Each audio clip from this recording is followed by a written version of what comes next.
Praise the lord. మన ప్రభువును మన రక్షకుడైన యేసుక్రీస్తు వారి ఉన్నతమైన నామంలో మీ అందరికీ మా హృదయపూర్వక వందనములు.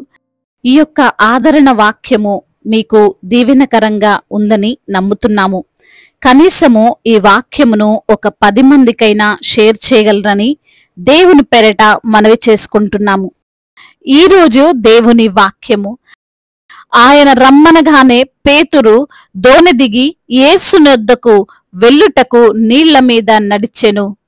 మత్తయి సువార్త 14వ అధ్యాయము 29వ వచనము. Come, he said. Then Peter got down out of the boat, walked on the water and came toward Jesus. Gospel of Matthew chapter 14 verse 29.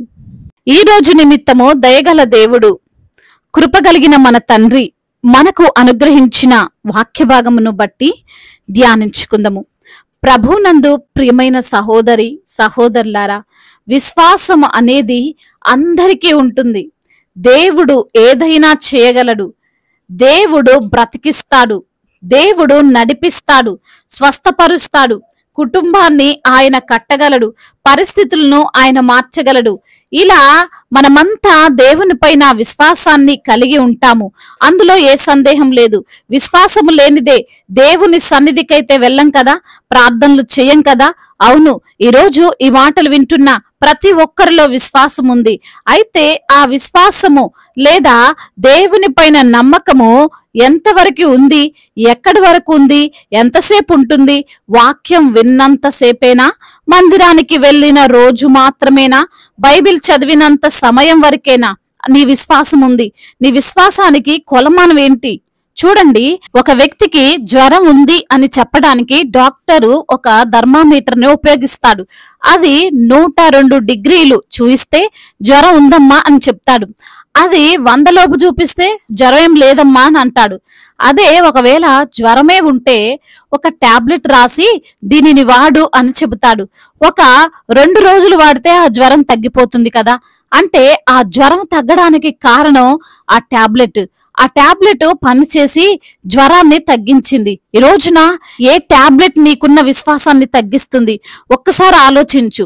నీవు ఎందుకో విశ్వాసంలో స్థిరంగా ఉండలేకపోతున్నావు. నీవు దేవుణ్ణి ఎందుకో అన్ని వేళలా నమ్మలేకపోతున్నావు. అపవాది ఎక్కడో నిన్ను ఆత్మీయంగా పడేస్తున్నాడు.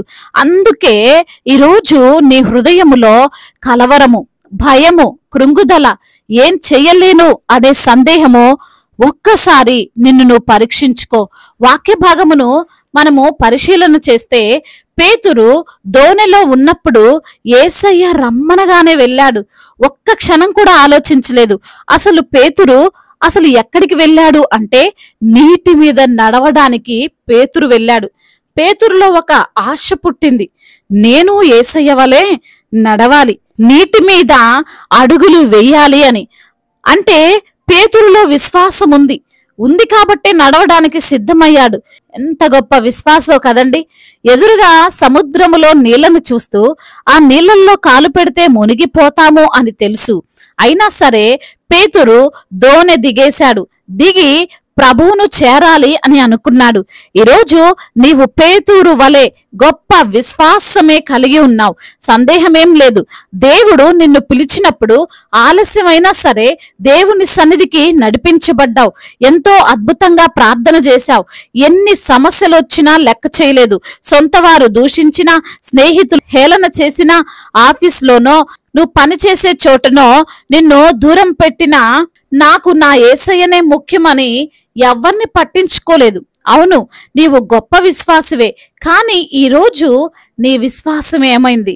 పేతురైతే విశ్వాసముతో దోణి దిగాడు, 2 అడుగులు వేశాడు. కానీ గాలిని చూసి భయపడి మునిగిపోసాగాడు అని వాక్యం సెలవిస్తుంది. ఎప్పుడైతే గాలిని చూడడం ప్రారంభించాడో అప్పుడు పేతురు విశ్వాసమో దెబ్బతిన్నది. దోణి దిగేటప్పుడు ఉన్న విశ్వాసం మధ్యలోకి వచ్చాక లేకపోయింది. అందుకే మునిగిపోసాగాడు. యేసయ్య కూడా పేతురును కాపాడాక చెప్పిన మాట ఏమిటంటే అల్ప విశ్వాసి అని. ఈరోజు నీవు ఏ గాలిని చూసి భయపడ్డావు? ఏ గాలిని చూసి సందేహపడ్డావు? ఎందుకు నీ విశ్వాసం సన్నగిల్లిపోయింది?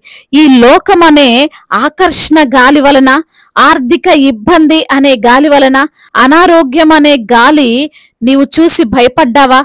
లేదా ఎవరైనా నిన్ను భయపెడుతూనో, ఈ లోక సంబంధమైన వార్తలు వినో నీవు విశ్వాసంలో మార్పు చెందావు. ఏదైతే నీ విశ్వాసాన్ని తగ్గిస్తుందో, బలహీనపరుస్తుందో దాని వైపు చూడడం మానవే. ఆ సమస్యను పెద్దదిగా చేసి చూడకు. అది నిన్ను కలవరపెడుతుంది, భయపెడుతుంది. దేవుడు నిన్ను పిలుచుకున్నాడు. ఆయన నిన్ను మునిగిపోనివ్వడు. నిన్ను సమస్యల్లో వదిలివేయడు. నీ పైకి ఏ ప్రమాదం ఆయన రానివ్వడు. కాబట్టి ప్రియమైన సహోదరి సహోదరులారా, నీ విశ్వాసము ఈ లోకమును చూసి మార్పు చెందేదిగా ఉండడానికి వీల్లేదు. పరిస్థితులు ఏవైనా సరే నీ విశ్వాసం స్థిరంగా ఉండాలి. అప్పుడే నీవు అనుకున్న గమ్యానికి నీవు చేరగలుగుతావు. దేవుడు ఈ మాటలను దీవించి మన హృదయములో ఫలింప చేయునుగాక. వాక్య భాగమును బట్టి ప్రార్థించుకుందాము. ప్రతి ఒక్కరు కూడా ప్రార్థనలో ఏకీభవించగలరు. ప్రార్థన. మహాశక్తి సంపన్నుడా, మహోన్నతుడా, కృపా కనికరములు కలిగిన దేవా, జీవాధిపతి, మీ యొక్క ఘనమైన, ఉన్నతమైన, ప్రశస్తమైన, దివ్యమైన, పూజింపదగిన నామమును బట్టి మీకు కోట్లాది కోట్ల స్తుతులు, స్తోత్రములయ్యా. ఆశ్చర్యకరుడవు, ఆలోచనకర్తవు ప్రభువా. ఈ రోజున నా తండ్రి, మా హృదయములు ఎరిగిన దేవుడుగా ఉండి అయా మేము విశ్వాసములో సన్నగిల్లి పోవడానికి కారణం ఏంటి అని అయా మీరు మాతో మాట్లాడారు, మమ్మల్ని సవరించారు, మమ్మల్ని సరిచేశారయ్యా. ఎందరైతే బిడ్డలు ఈ రోజున వాక్యమును విని అయా మరి తండ్రి ప్రార్థనలో ఏకీభవిస్తున్నారో ప్రవ్వా, వారందరినీ తండ్రి మీరు కాచి కాపాడండి. వారికి ఉన్న భయాందోళన అంతటి నుండి విడుదల దయచేయండి. మీరే వారిని విశ్వాసంలో పురికొల్పమని బ్రతిమిలాడుకుంటున్నాము తండ్రి. అయా ఎందరైతే బిడ్డలు అనారోగ్య సమస్యలతో బాధింపబడుతున్నారో వారి నిమిత్తము ప్రార్థిస్తున్నాము తండ్రి. అనారోగ్య సమస్యను కొట్టివేయండి. సంపూర్ణ ఆరోగ్యమును అయా సంపూర్ణంగా తండ్రి మీ యొక్క శక్తిని బిడ్డలకు దయచేయండి. ప్రతి అనారోగ్య సమస్య నుండి యేసు నామములో తండ్రి వారికి విడుదలను దయచేయమని బ్రతిమిలాడుకుంటున్నాం తండ్రి. అదే విధంగా నా ప్రభువా, ఈ ఎందరైతే బిడ్డలు ఆర్థికంగా చితికిపోయి ఉన్నారో వారిని బట్టి ప్రార్థిస్తున్నాము తండ్రి. ఆర్థిక సమస్యలను కొట్టివేయండి. ఆ అప్పుల భారాలు అయా మరి తండ్రి ఆందోళనను అంతటిని తీసివేయండి నా ప్రభువా. కుటుంబ సమస్యలు, కుటుంబంలో కలహాలు, భార్యాభర్తల మధ్య విభేదాలు, అన్నదమ్ముల మధ్య విభేదాలు, ఆస్తి తగాదాలు, వీటన్నిటి నుండి కూడా విడుదల దయచేయండి ప్రభా. ఒకరినొకరు అర్థం చేసుకొని, ఒకరినొకరు గౌరవించుకుంటూ, ఒకరినొకరు ప్రేమించుకునేటువంటి హృదయాన్ని దయచేయండి. ఆ కుటుంబములో సంతోషమును దయచేయండి, సమాధానమును దయచేయండి, నెమ్మదిని దయచేయండి. ఎటువంటి గందరగోళము లేనటువంటి కుటుంబముగా అయా శాంతి కలిగినటువంటి కుటుంబముగా కుటుంబాన్ని నిలవబెట్టండి. చిన్న బిడ్డలను కాచి కాపాడండి. యవన బిడ్డలందరికీ మీరు తోడుగా ఉండండి.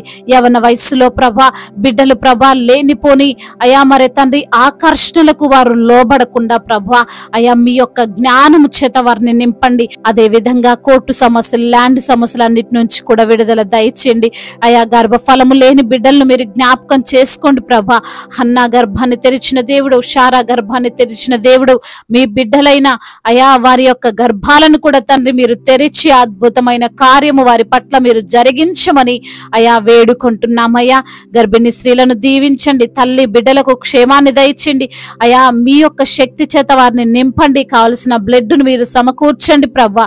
అదే విధంగా నా తండ్రి అధికారులందరికీ మీరు తోడుగా ఉండండి అయ్యా. అయా అదే విధంగా నా తండ్రి మా భారతదేశమును అయా మీరు దీవించండి అయ్యా. మా భారతదేశమును సమాధాన దేశముగా, ప్రేమ కలిగినటువంటి దేశముగా, ఎటువంటి యుద్ధాలు లేని దేశముగా మా భారతదేశాన్ని తండ్రి నిలవబెట్టండి తండ్రి. బిజినెస్ చేస్తున్న వారిని దీవించండి. చేతి పని చేసుకున్న ప్రతి బిడ్డకు మీరు తోడై ఉండండి. ఏ పని లేక ఉంటున్న బిడ్డలకు మంచి పనిని కల్పించండి ప్రభా. ఉద్యోగం చేస్తూ ఆటంకాల మధ్యలో ఉన్నటువంటి బిడ్డలను కూడా మీరు జ్ఞాపకం చేసుకొని వారి ఉద్యోగం విషయంలో తండ్రి మీరే సహాయం చేయండి. అదే విధంగా నా ప్రభువా ఎందరైతే బిడ్డలు మరి ఇతర దేశాల్లో ఉంటున్నారో వారందరికీ మీరు తోడుగా ఉండండి ప్రభా.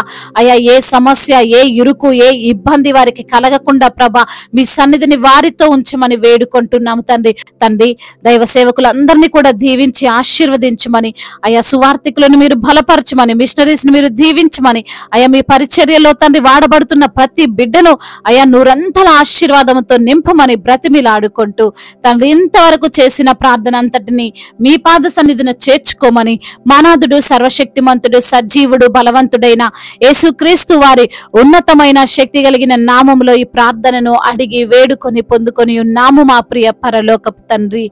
ఆమేన్. ఈ రోజు పెళ్లి రోజు మరియు పుట్టినరోజు జరుపుకున్న వారందరినీ దేవుడు దీవించి సకల మేలులతో, సకల ఆశీర్వాదములతో, కృపాక్షేమములతో, శాంతి సమాధానముతో దేవుడు మిమ్మల్ని నింపునుగాక. మీ యొక్క ప్రార్థన అవసరతలను మాకు తెలియజేయగలరు. మీ కొరకు మేము తప్పక ప్రార్థిస్తాము. మొదటిసారిగా మన యొక్క ఆదరణ వాక్యం చూస్తున్నట్లయితే తప్పకుండా సబ్స్క్రైబ్ చేసుకోగలరు.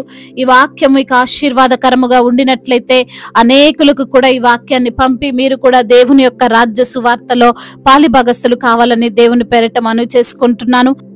May God bless you all. దేవుడు మిమ్మల్ని దీవించి బలపరిచి స్థిరపరచునుగాక.